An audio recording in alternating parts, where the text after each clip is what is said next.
Are you a retreater, a bulldozer, or an engager? Knowing your communication style and maybe adjusting it could be the key to aging in place success for you and your loved ones. Hi, I'm Aaron Murphy with Forever Home. This video blog is about, I just listened to a really great interview online from David Soli. He was interviewing Live Home co-founder Stephen Bartlem about aging in place and in-home care. Mr. Bartlem really made some excellent points and offered some great insight and tips on how to approach the conversation with a parent about beginning a transition toward needing some help at home to maintain their independence. He spoke about the importance, and here it comes again, of planning ahead. He mentioned ideas like pacing the conversation over an extended period of time ahead of time. You need to make sure you've taken the time before an acute occurrence, like a fall or an illness, comes to your folks. We agree on that wholeheartedly. As with any relationship, being a great listener and an active listener and bringing a caring approach is critical. You must be sure that you spend enough time gently engaging with your parents or loved one in a conversation to get to the root of their wants, needs, dreams, fears for their future. You have to be sure you have a strong enough understanding of their side and their opinions to make sure you're in alignment with their goals and how we're going to address them as we coordinate our own thoughts and ideas. You have to be able to maintain patience, courtesy, and respect for your folks or loved one, so that over time you can become that trusted advisor who's gained the trust and rapport when it comes time to help them with understanding changes that are occurring or going to occur. An open conversation can and should lead to some level of acceptance. If you don't do this, the likely result with that parent or loved one is a natural human instinct to push back. That can result in a checkmate with the irrational no type reaction. You'll be stuck at an impasse, logged in a quagmire that can ruin your relationship and potentially leave you with a lifetime of regrets when they're gone. None of us want that.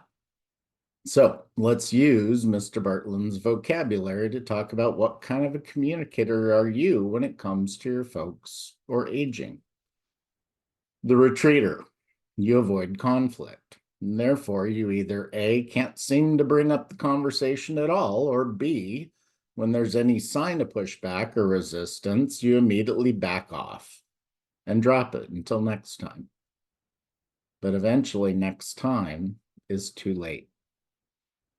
Number 2 is the bulldozer. You don't have time for this. You need decisions, and you need them now. You're impatient, which is a negative. But you're a decision maker, which maybe that worked great in other parts of your life, and it's actually a positive asset.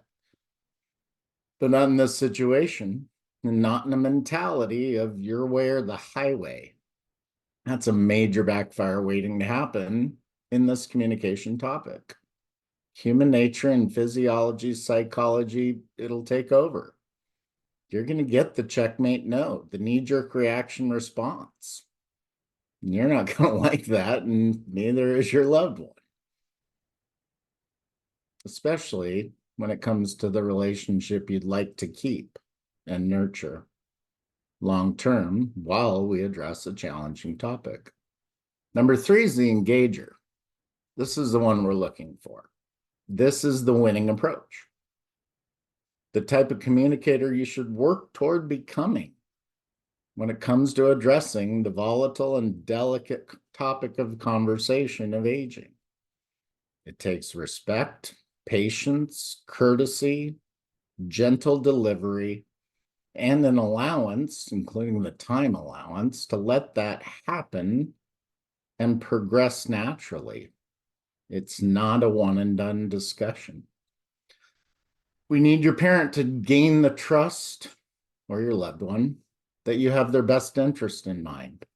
They're going to be skeptical in the beginning.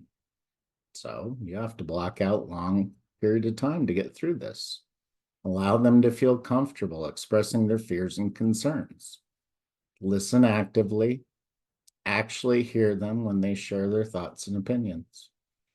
Now, the end result is a destination where you have a loved one willing to listen to you as well and hear what you have to say, what your thoughts, hopes, and dreams are, and your own feelings about the situation.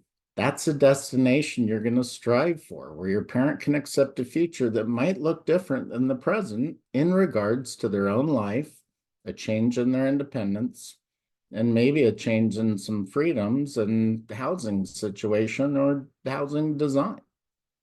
This is about creating a partnership with your loved one. Partnering is empowering for both parties.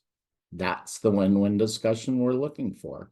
And you can get there if it's done right. In-home care is a valuable part of successful aging in place long-term for all parties involved.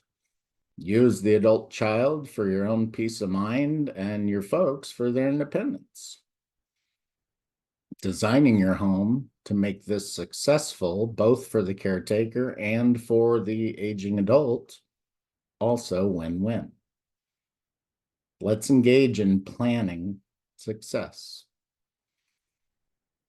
Mr. Bartlem goes on in his own interview to give top 10 tips for engaging, but there's your short summary. And at the end of the day, what I want you to do is try going to your folks with the feel, felt, found sentence structure. I know how you feel. I've felt the same way before when, and I found that. That's sales 101 talk, and it's the quickest way that we know, and we train business owners in the aging in place space to gain trust and rapport with anyone in a tough discussion that does require some meeting in the middle to get what you need out of a conversation. But at the end of the day, what you're trying to get is what's best for your loved one or your parent. So, Aaron Murphy, foreverhome-us.com. If you like the video, click like on YouTube or wherever you saw this on the social media platform. Come over to foreverhome-us.com, subscribe to our newsletter so you can get more tips and tricks along the way. In the meantime, let's design homes and conversations that are enabling and empowering for our loved ones. See you soon.